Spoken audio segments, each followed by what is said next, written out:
I hope you are doing amazingly well here, and welcome to the Victory Over Difficulty Mastermind. I appreciate those of you who are joining me, and what I want to do is walk you through some of the ideas that will help you navigate these interesting times with grace and strength and leadership and all of those great things. So first of all, let's see who we have here from around the world. Tell me where you're from, please. I'd love to get to know you a bit. So we have Janath from Pakistan, wonderful. And we have Nandesh says, happy to see you. I'm happy to see you as well. I don't know that flag, Diana. Maybe from Sofia, so that would be probably Bulgaria. We have Sri Lanka. Adrix is from Angola. We have Dagi from Poland. We have Books and Coffee from Cape Town. More Bulgaria. We have Diego from Panama. Cosm from Moscow. Mitesh from India, Malaysia. So we've got a full international house here.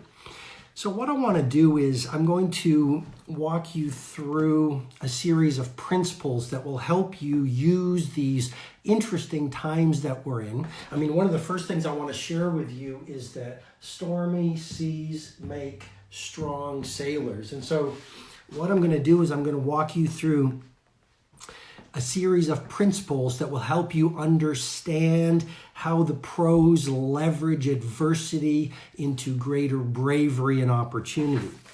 And then after I go through the maxims or the principles, what I'm going to do is I will walk you through the benefits of crisis. The benefits of crisis. Winston Churchill said it really well. He said, never waste a good crisis. So we're going to get into the benefits of crisis. After we get into the benefits of crisis, let me know if you like this. We're going to get into success strategies to thrive amid disorder.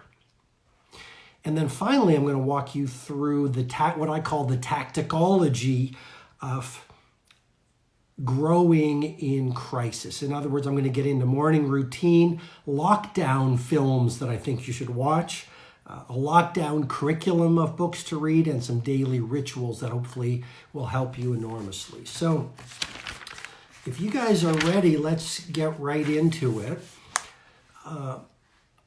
So let's start off with the philosophy.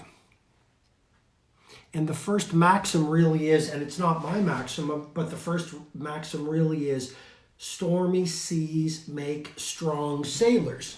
Okay, so number one, stormy seas make strong sailors. So what I'm suggesting really is Nelson Mandela became Nelson Mandela not when he was out in the world. He forged his leadership and his philosophy, and he forged his bravery in the fires of suffering. I heard a really fascinating podcast episode with his personal assistant of almost 20 years, Zelda. And, she said something really interesting. She said it was in Robben Island where Nelson Mandela learned about his philosophy. It was in confinement, 18 years on Robben Island over his 27 years in prison, where Nelson Mandela was afforded the opportunity to contemplate, to find meaning in his suffering, to forgive his captors. It was in Robben Island that he would get up at 4. Now, he got up at 4:30 even when he was a free man before incarceration. But Nelson Mandela would get up at 4:30 in his tiny prison cell, which I have stood in 2 times in my life.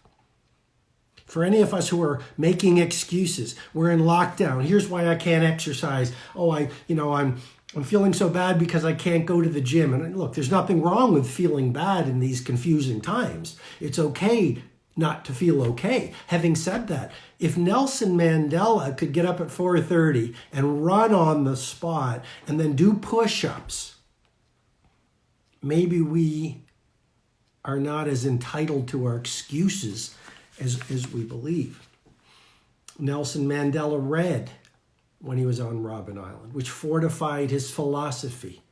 You will never be able to behave in a way that is higher than your own wisdom, because we can't achieve more than we know is possible. It's like Roger Bannister's 4-minute mile. The world thought that it was impossible to run a mile in under 4 minutes.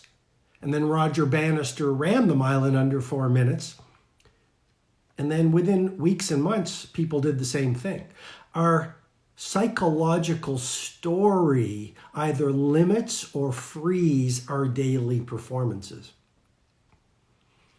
And so Nelson Mandela would rise at 4:30 and he would run on the spot and he would do push-ups and then he would read to build his wisdom, to fortify his hope. As a matter of fact, there's something really interesting that I heard in Zelda, his former assistant's podcast episode. And Nelson Mandela told her, I never knew when I was going to get out. I mean, he thought it might be a year, he thought it might be 5 years, but 5 years slipped into 10, slipped into 15. I mean, he was 27 years in incarceration. And just imagine if Nelson Mandela or Gandhi, when he was in prison,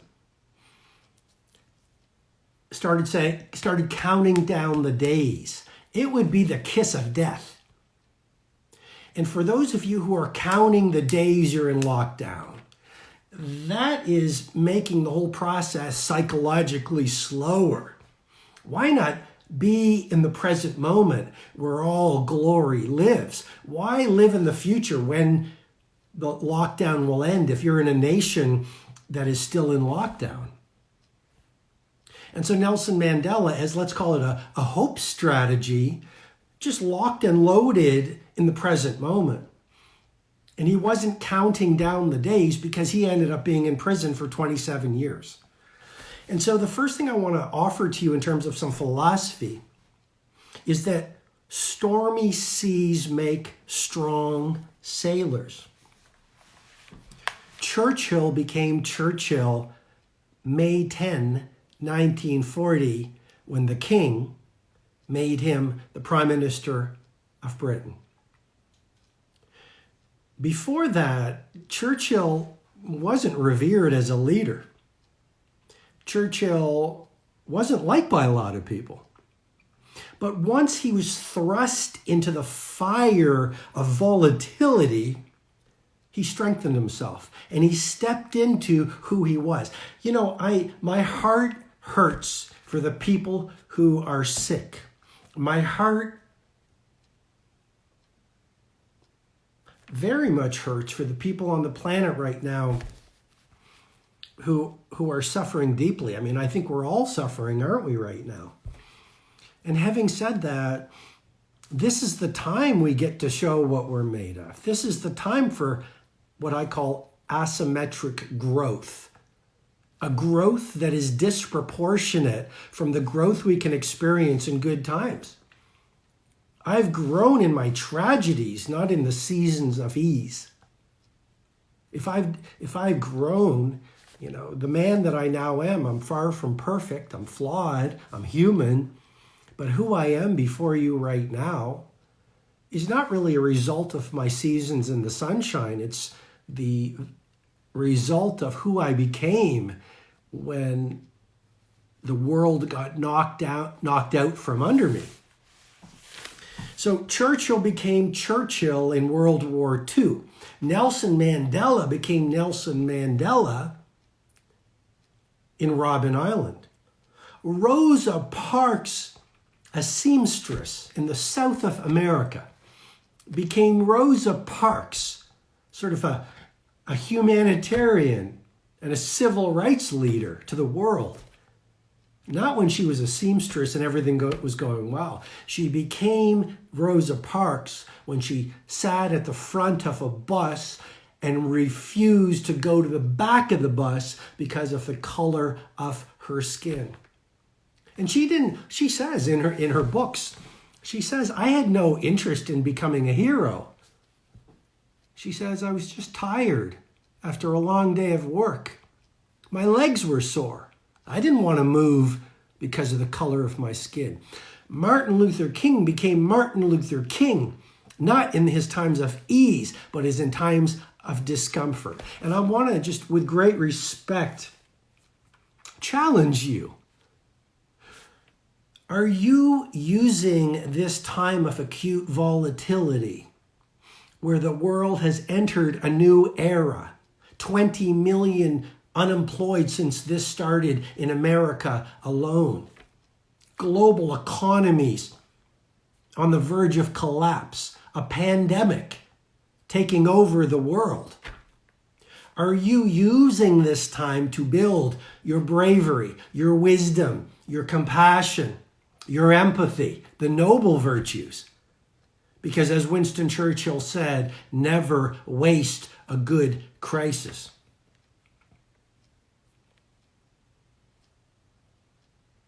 Interestingly enough, Nelson Mandela said, once he became the president of South Africa, this to me is stunning. He was out in the world, he was overscheduled, or certainly very, very busy, because he was Nelson. He rose to his glory to be Nelson Mandela to the world. And one day he said to Zelda, his personal assistant,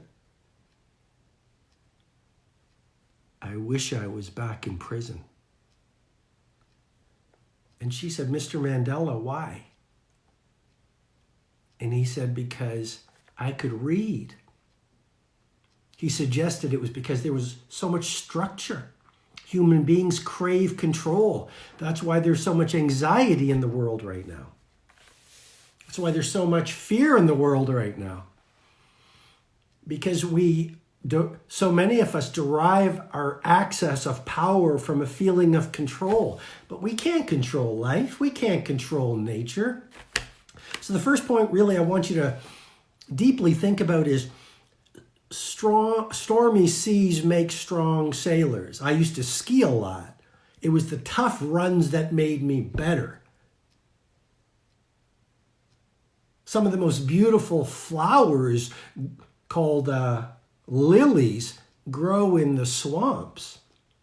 And you can look right across the fullness of nature and realize that we are strengthened when we are faced with difficult things. Look at us as a species on this little tiny planet that in many ways we haven't taken care of. It is in the roughest of times that we came together and we have built unity. It is in volatility that some of us have tapped into innovation. And we've created, look at past pandemics. What have they given us? Germ theory, vaccines, the idea that if we wash our hands, we can spread the spread of disease. Past pandemics have given us urban sanitation methods. Did you know a few hundred years ago, just to be a little graphic, drinking water in cities was mixed with sewer water? And that's why I often say in my books, the beginning of transformation is awareness. Knowledge is profoundly powerful. And so from past pandemics, we received progress, vaccines, germ theory, washing our hands to prevent the spread of disease, medical techniques, urban sanitation. So as I leave this first point of stormy seas make strong sailors, you might want to write this down. Adversity is a laboratory to electrify personal mastery. I'll repeat it again because I believe it's very helpful for you. Adversity is a laboratory to electrify your personal mastery. You have a choice right now. You can wake up every day and you can say, It's a bad world. It's dark. It's uncertain. I've lost my old way of life. I can't go to restaurants anymore. I can't go to the office. I can't go get my coffee. Or you could shift from victimhood into leadership and say, we're in a new era. How can I use this situation to triumph over tragedy and build myself up so I'm more hopeful, loving, of service to the world, creative, energetic, innovative? Second maxim I want to offer to you is nature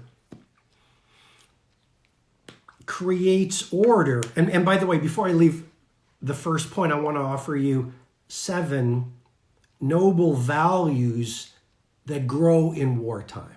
Oh, that's 7. Got it. Not a mathematician. 7 noble virtues you get to work on right now. Bravery. Let me write them down for you if that would be helpful. So, bravery. You get to grow in bravery right now. Number 2, you get to grow in... You get to grow in empathy. If someone's suffering, rather than judging them or blaming them, you get to learn empathy, one of the key leadership skills and one of the key noble values. Third thing you get to build right now, compassion.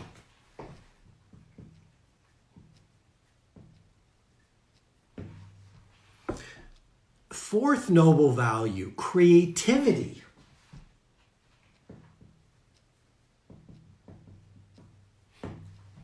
How can you be more creative now? How can you let your inner artist now?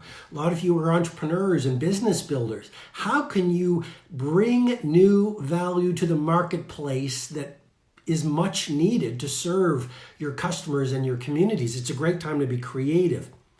Next noble value we get to develop, loyalty.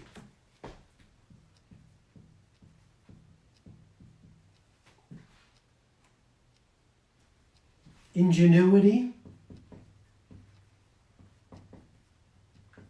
and forgiveness. So this is an incredibly rich time. The crises, whether it's the pandemic or the economic volatility, the crises are giving us incredible soil with which we can learn how to forgive, which is a central emotional muscle of great leaders and great human beings. I did a podcast with someone a little while ago, and they said, Robin, I read the 5 a.m. Club, and it inspired me to forgive my business partner who wronged me. And he said, I reached out and I called that person and we made amends. And so this is a great time to reach out to people who have hurt you and just say, life is too short to hold resentment and disappointment. Let's work through this. Second maxim is nature creates disorder to make things better. I am in no way minimizing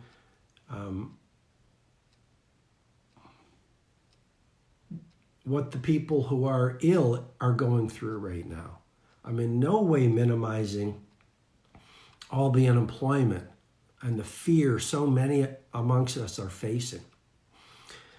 But if we go to a macro level, we understand that nature creates these disruptions for the survival of the species. And I walk in a woods and there's a sign in the woods, and the sign basically says, from time to time, natural disturbances occur in this forest.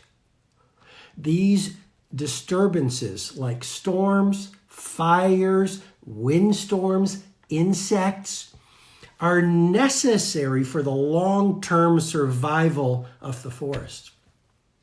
And I call this, in case you're taking notes, I call this the forest regeneration metaphor. And so if you look at history, the bubonic plague wiped out 50% of Europe alone. And influenza, cholera, these pandemics have created this incredible disruption. But they allowed us to survive in many ways as a species. Quarantine. On this second point about nature creates disorder to make things better at a very macro level. Just so you know, quarantine actually comes from the 14th century. There were ports around the world of nations that were suffering from pandemics. And so these ships would come into Venice in the north of Italy. And the Venetians would say, you can't come into Venice. You've got to stay in the harbor for 40 days. And the words were quaranta giorni, which is Italian for 40 days. That's where we got the word quarantine from. Third maxim I want to offer to you. Oh, and by the way, I wrote something down that I think will be hopefully very helpful to you. And it's a quote from Albert Camus that has served me incredibly well during difficult times. And Albert Camus said this: in the midst of hate, I found there was within me an invincible love. In the midst of tears, I found there was within me an invincible smile. In the midst of chaos, I found there was within me an invincible calm. In the midst of winter, I found there was within me an invincible summer. And that makes me happy. For it says that no matter how hard the world pushes against me, within me, there is something stronger, something better, pushing right back. And in my work, a lot of the 5 a.m. Club is about that distinction between our egoic self, which is that weaker part of ourself that has formed through trauma and fear and life's disappointments and society's collective messaging to play small and be small, and keep your heart small and limit your power. But we have a choice. Are we going to listen to the screaming of our egoic self, or are we going to listen to the quieter whisper, but more truthful whispers of our heroic selves?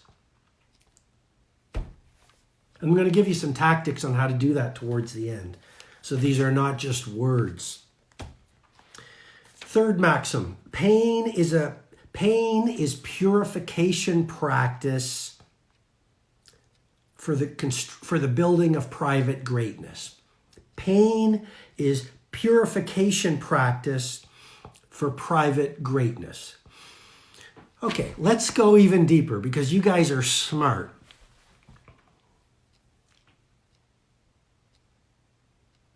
Any fear you're facing right now is old fear. Otherwise, you couldn't face it.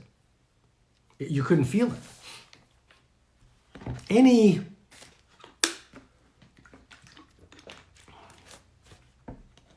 hurt you're feeling or grief over the loss of your past life, past way we lived.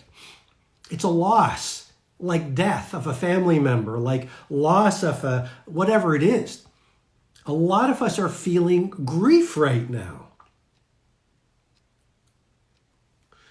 But what's going on in the world is simply activating previous grief that was repressed and suppressed. Very important point.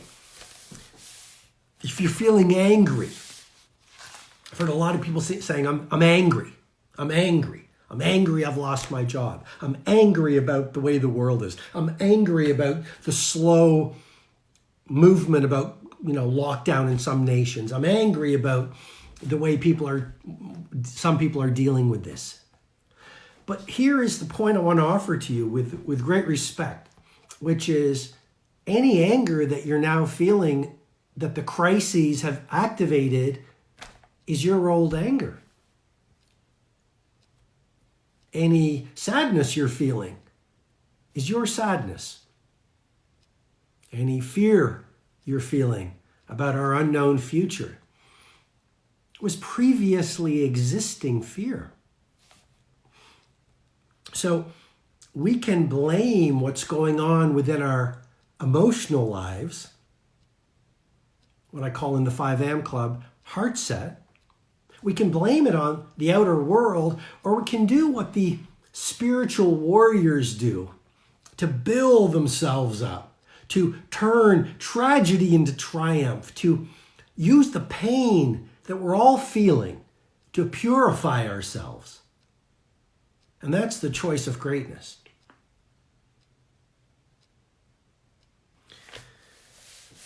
I hope that made sense, because it's a really important point. Any mindsets that are causing you to lose hope, those are your mindsets. We see the world not as it is, we see the world as we are.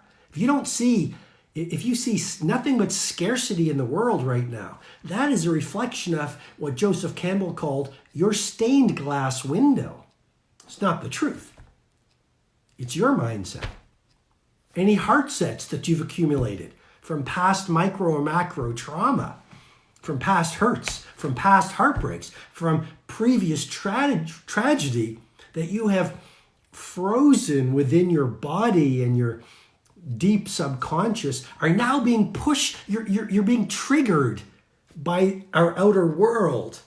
And the glorious opportunity is to say, whoa, what old fears have been activated by what's going on in the world? Whoa, what anger has coronavirus, COVID-19 brought up in me? Oh, what sadness did I not work through, because we live in a society that says, do not feel, do not process your feelings. But as Khalil Gibran says in The Prophet,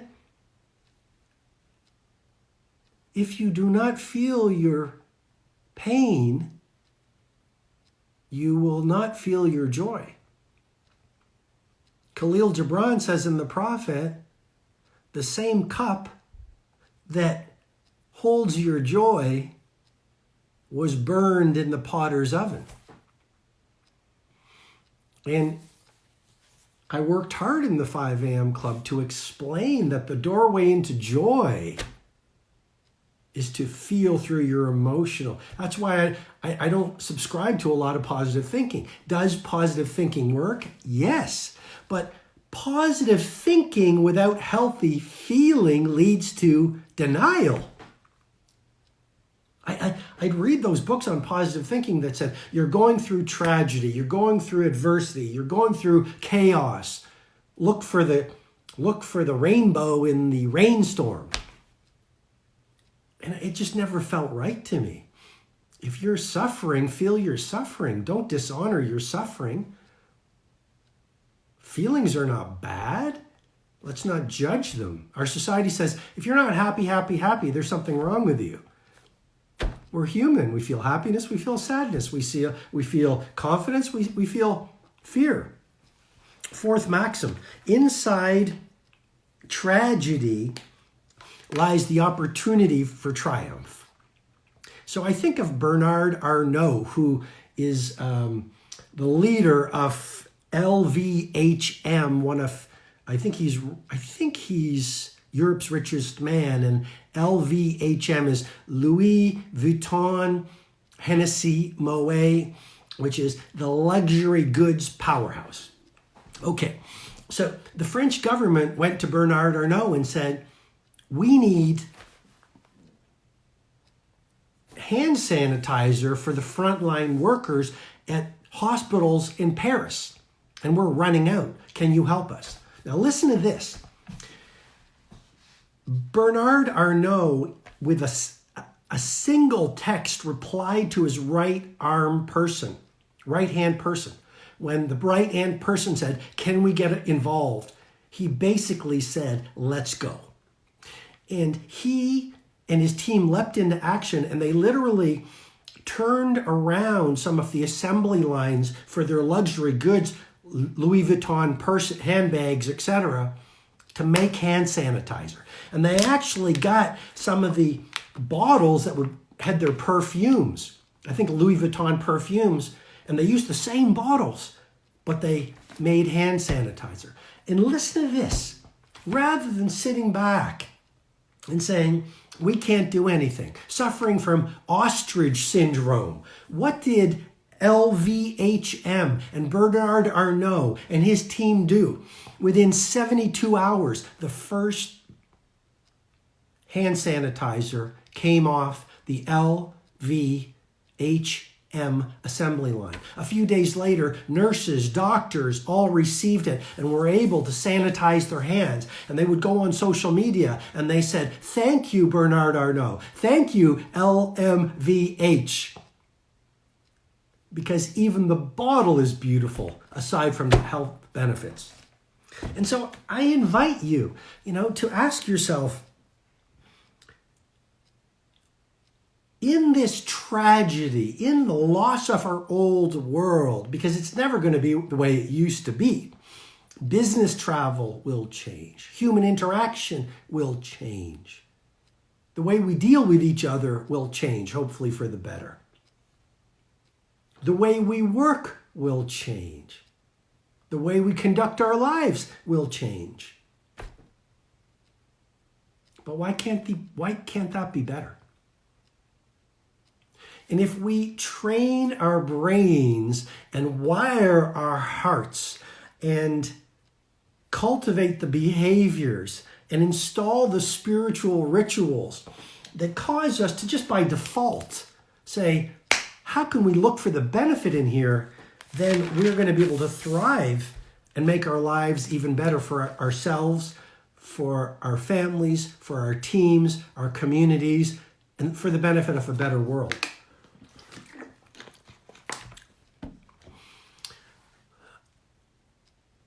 Fifth maxim.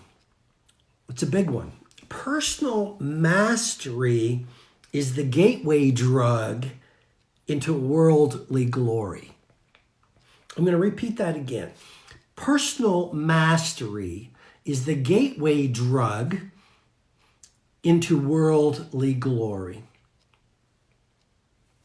And I just want to reply to some comments here. Someone said, come on, Robin. Come on. So I don't want to call anyone out. That's not my style. But someone said, come on, Robin.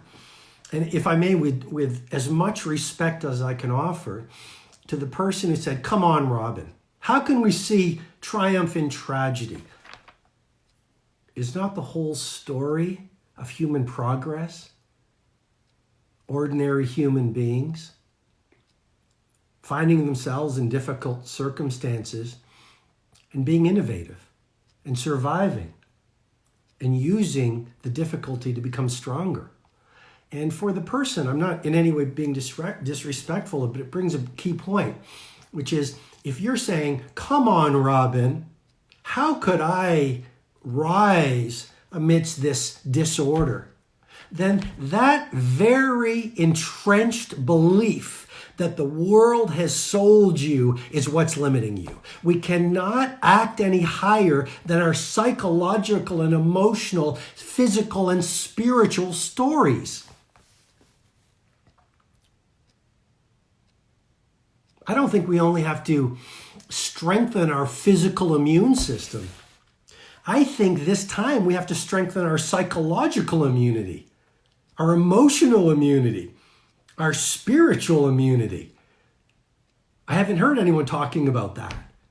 Why are we just talking about our physical immunity? Sure, add more garlic to your cooking. Sure, have mint leaves. Sure, have more olive oil. Sure, have more vitamin C. Sure, have more vitamin D. Sure, sunbathe a little bit more. All of those things to boost your physical immunity right now.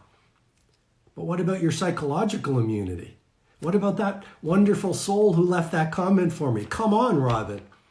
Those are the same mindsets and heart sets and health sets and soul sets. Come on, Robin. 5 a.m. Come on, Robin. Change the world. Come on, Robin. Find real love. Come on, Robin. Me leave my current life and do something amazing with my life. Come on, Robin. That's not true. Well, if you repeat and recite your excuses long enough, you will brainwash yourself and heartwash yourself to the point where you actually think they're true. And may we all today develop the attitudinal, psychological agility and bravery to question the beliefs that we think are true. That is the beginning of genius. To say, you know, I thought this is how the world worked. I thought that before you would cure or prevent contagion by putting leeches on people's arms to draw out the blood. I thought the world was flat. I thought this is how people communicate. But the whole story of progress is one brave soul questioning the status quo. If you believe the people saying, come on, that can't be possible, then you will not become a possibilitarian. You will not become a hopefulist. The whole story of visionary is seeing what everyone sees, but saying, I think I can make things better. 2 teenagers, I think in California, didn't say, come on, I can't do anything. They launched an app to feed hungry elderly people in their neighborhood. I mean, the innovation that's happening on the planet right now is stunning. So personal mastery is the gateway drug into worldly glory. And yes, I use the term gateway drug to be a little provocative, but you get my point. Let's go deeper on the 5th maxim. You cannot control the world, but you can build yourself. And by the way, I'm going to share some very powerful resources at the end of this webinar or this Instagram live. I don't even know how long I've been going. And you're going to love the list. I'm going to go through movies to watch, lockdown curriculum. I mean, I've got so much I wanted to share, but time always moves quickly when you enter flow state. But one thing you really should do is, when this is over, just write it down now so you don't break your focus. But I've prepared a number of free resources that are incredibly potent to help you live the messages I'm sharing. And one of them is the World Changers Manifesto. And it's this wonderful ebook. It's not like a 3-page ebook. It's robust, valuable. And you can get it by simply going to the link in my profile and finding the link that says the World Changers Manifesto. Definitely do that today or right after we're finished. Tons of value. Okay, we can't control the world, but we can build ourselves. Let's go back to the serenity prayer. You guys remember the serenity prayer? Let's revisit it. God, grant me the serenity to accept the things I cannot change, the courage to change the things I can, and the wisdom to know the difference.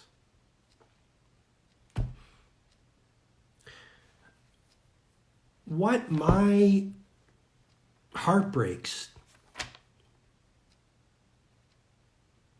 what my nightmares, I mean, in the new book I'm writing, I'm going to talk about my nightmares. When you see me through your screen right now, please don't think that I am any different from you. I've never held myself out to be a guru.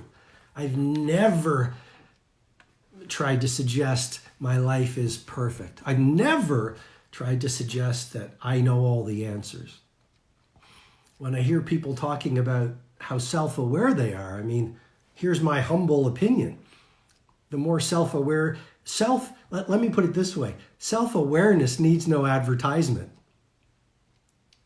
The more self-aware you are, the more self-aware I become, the more I realize how flawed I am. Because it pulls me out of denial.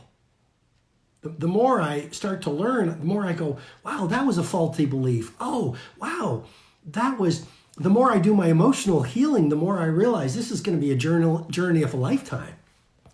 And so, but from my tragedies and heartbreaks and intense suffering through the dark seasons of my life that have made me anything I now am, here's what I've learned.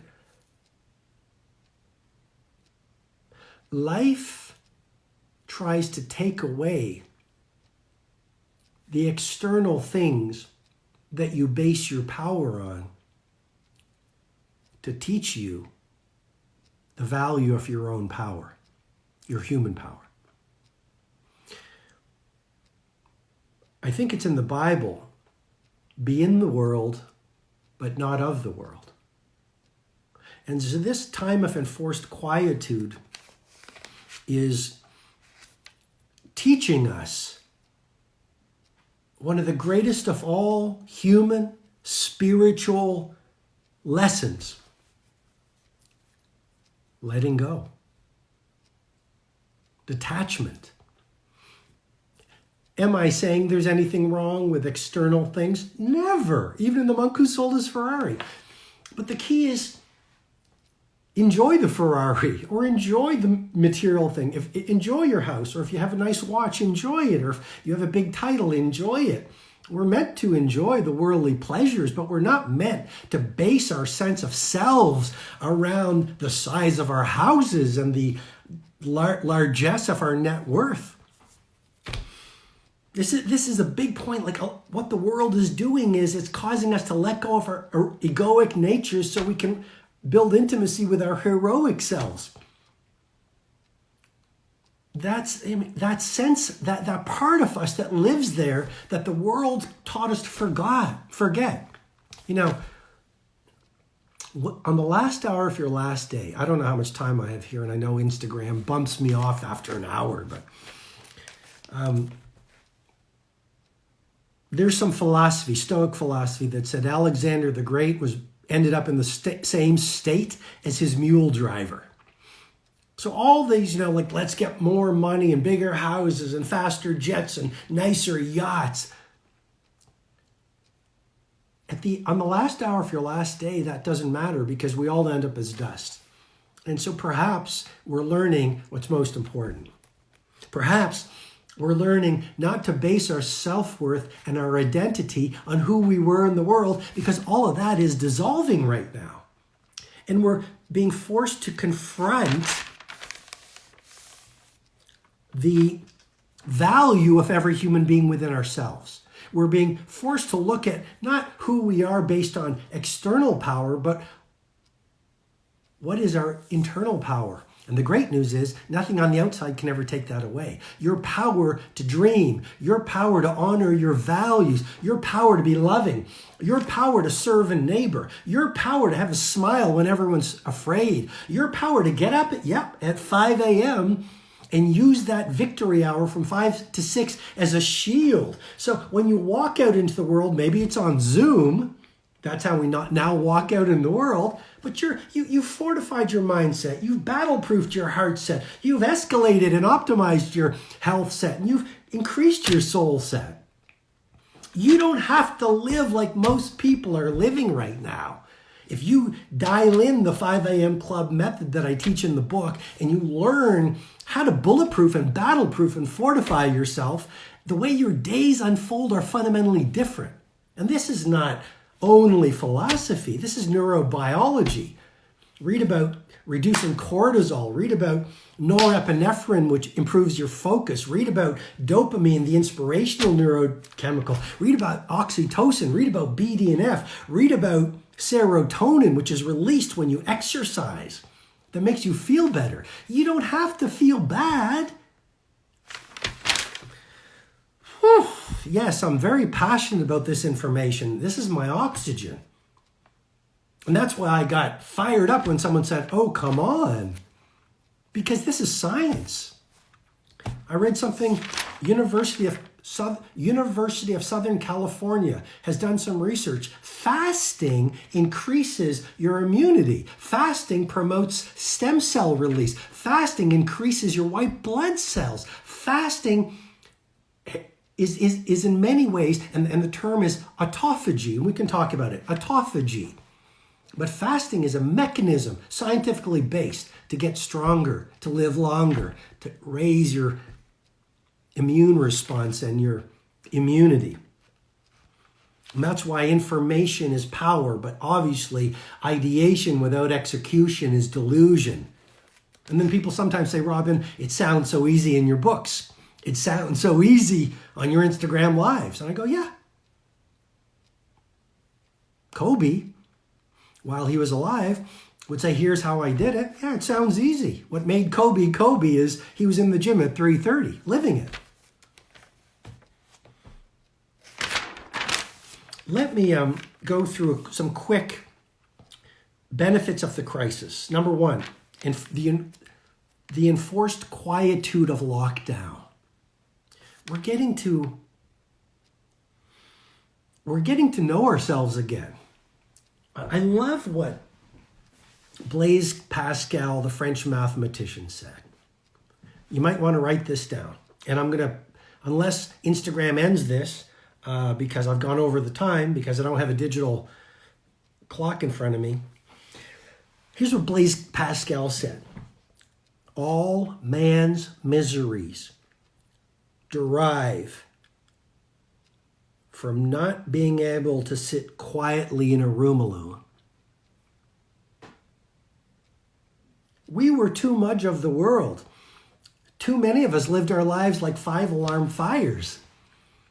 We were busy being busy, meeting after meeting, chasing trivialities that at the end might lead to nothing. The benefit, aside from the sadnesses, the heartbreaks of the world right now, the benefits is we are learning wisdom. We are resetting our values. We are getting to wake up. We are getting to stand in solitude, if you're in solitude, while you're in lockdown, and not have many escapes. And there's great opportunity in that. Because you can start to think about how you're living. You can start to think about what values you've been representing. You can get to know the angels of your highest nature through meditation and prayer and journaling and reading from the great books, or simply sitting still and slowing it down and watching the chatterings of your egoic thinking and praying or visualizing or using words to reconnect with all you truly are. That's the value of lockdown if you're in solitude. The best ideas originate in solitary. Benefit number 2,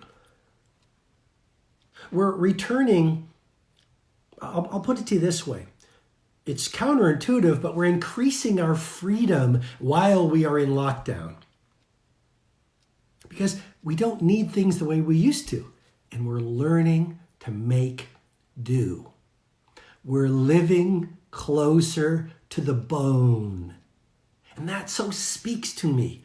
We're remembering our Spartan nature. Benefit 3, active gratitude versus hedonic adaptation. So Sonia Lyubomirsky spoke on my stage at the last Titan Summit. It's the final Titan Summit. It was in December. I'm not doing the event anymore because I must keep growing and challenging myself. Anyway, Sonia talks about deliberate gratitude, and then she talks about hedonic adaptation. And if I had more time, I'd get into normalcy bias and availability bias and cognitive dissonance. But here's the point on benefit number 3. We're learning to be grateful about things we took for granted before. When I get a fresh apple at home, I'm like, whoa, fresh apple, no more frozen broccoli. Where I live, we're allowed outside And when I go for a nature walk, I love nature walks. I've been evangelizing them for 24 years. Forest bathing, the Japanese know the secret to it. But now a simple afternoon walk where some sunshine can be released on your face and some vitamin D released. It's a blessing. A family meal. What a concept. Benefit number 4, collateral growth. Collateral growth. Adversity is making us be more innovative. It's building survival skills. It's introducing us to our strengths. Okay, 5th benefit, Mother Nature can breathe again. Don't you? I wish I had another hour. Anyway, decreased flying, decreased carbon footprint, decreased traffic equals decreased smog, decreased factory output means the fish get to breathe again, if you know what I mean. Decreased shipping means the seas become cleaner. There's one city or town in India where they can see the Himalayas for the first time in 10 years. I'm just going to finally get to the tactics. If you're just joining me, free resources for you. Do this, make a note. As soon as this is over, get my free ebook that I have handcrafted called The World Changers. I'm giving it for free. I think it's about 40 pages long, maybe. An entire book, The World Changers Manifesto. My gift to you. How do you get it? Do it. As soon as I finish, link in my profile here on Instagram. Second thing, yes, I finally released the companion to the War Measures Manual. My gift to you, pure value. It's called the Victory Over Difficulty Report. It'll explain how the world's strongest people used adversity to triumph. How do you get the Victory Over Difficulty Report? Link in my profile. And I'm going to share something super special at the end. I don't know, I think I have about 5 minutes. Well, I'll just share it with you right now. So I've gone into my archives and I've looked at customer feedback, and I picked out the 20 most valuable audio programs that I've done in my 24 years of teaching leadership, elite performance, and lifestyle freedom. And I've taken all 20 programs, audio programs, so you can get them right away. And I put them into a collection called Success Mastery University. And there's rich value. And so these are expensive programs because they're worth a lot. I'm giving all 20 audio programs for $7 to make it accessible to everyone. $7. It's called Success Mastery University, and you can get all 20 via the link in my profile. So I hope that's helpful. Let me finish up with, I'm going to get into some films to watch during lockdown. So let's call this your lockdown film curriculum. The Darkest Hour I'm going to go pretty quickly. The Darkest Hour, amazing. It was Gary Oldman's tour de force performance as Winston Churchill during World War II. Second film, I love Burnt by Bradley Cooper. I just love it. It just inspires me. It's all about mastery. Burnt. 3, I love this one so much. If you need some inspiration and you see yourself as an artist and you want to use lockdown time to fire up your creativity, watch At Eternity's Gate. It's Willem Dafoe's tour de force performance as Vincent van Gogh. Another movie that I want the world to see is called Thunder Road. Thunder Road. It's going to bring a smile to your face. It's quirky. It's brilliant. The opening scene is just hilarious. Also watch The Florida Project. The Florida Project. It's Willem Dafoe again. Beautiful. Beautiful. And finally, an oldie but goodie, but to bring you some inspiration, Eminem's 8 Mile. Lockdown books to read. We're going to move quickly. Meditations from Marcus Aurelius. Number 2, When Things Fall Apart by Pema Chodron. Number 3, The Go-Getter by Peter Kine. Number 4, The Alchemist by my friend Paulo Coelho. Number 5, The Power of Positive Thinking by Norman Vincent Peale.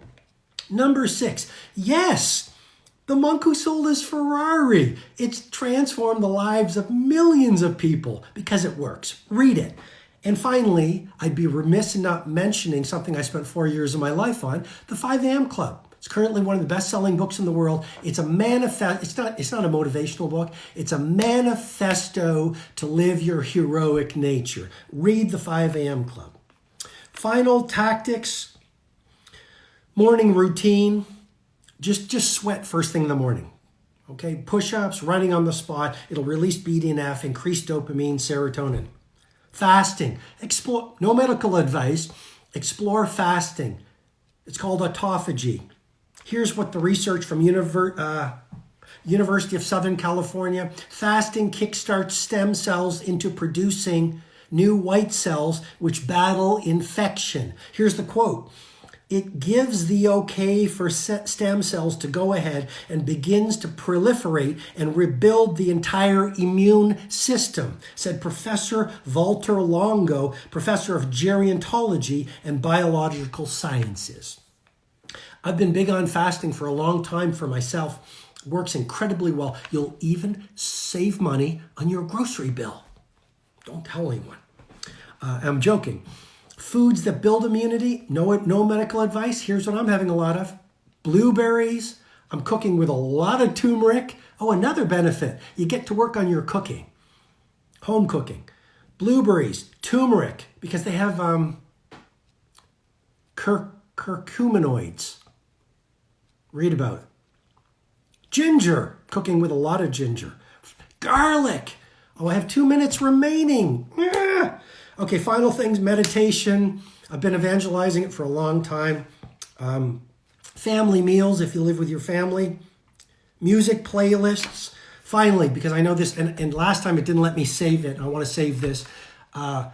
Go to the link in my profile now and download the World Changers Manifesto and get Success Mastery Academy also in the link in my profile for only $7. And I better end to save this, otherwise I found I don't get to save it, and then people say, why didn't you save it? And I want to save it because I want to serve.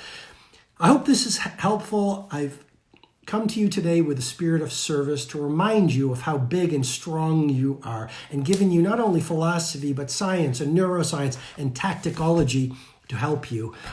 So go back and watch this and share this Instagram live. And I just, say we're all in this together. This is a time to build yourself up and show more love to the world. And, you're a lot stronger than you know. Bye.